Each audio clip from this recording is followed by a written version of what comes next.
வணக்கம். இது பாருங்கள், இது மாதிரி ஒரு பட்டு சுருக்கு பை இல்லை சாதாரணமாக காட்டன் சுருக்கு பை எதாக இருந்தாலும் பரவாயில்ல. நம்ம மகாலட்சுமியை வசியப்படுத்தணும். வசியப்படுத்துறதுக்கு இது மாதிரி ஒரு சின்ன நம்ம வீட்டில் இருக்கிற பொருளை வச்சே நீங்கள் இதெல்லாம் போட்டு பீரோவில் வைக்கும்போது ரொம்ப ரொம்ப அருமையாக இருக்கும். இது பாருங்கள், இது பேர் குங்குலியோன்னு அர்த்தம். இது மகாலட்சுமியை வசியப்படுத்தக்கூடியது.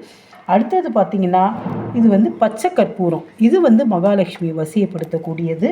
அடுத்தது ஏலக்காய் பாருங்கள், இது மகாலட்சுமி வசியப்படுத்தக்கூடியது. இது பாருங்கள் வெட்டி வேறு, இது மகாலட்சுமி வசியப்படுத்தக்கூடியது.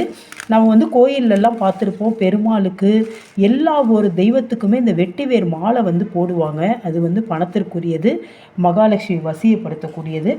அடுத்தது பணம் உங்கள்கிட்ட எவ்வளோ 100, 50, அதாவது 10, 20 எவ்வளோ வேணாலும் நீங்கள் வைக்கலாம். இது மாதிரி வச்சுட்டு இந்த மாதிரி சுருக்கு பையை நீங்கள் இது பண்ணிவிட்டு உங்கள் வீட்டில் பீரோவில் நீங்கள் இது மாதிரி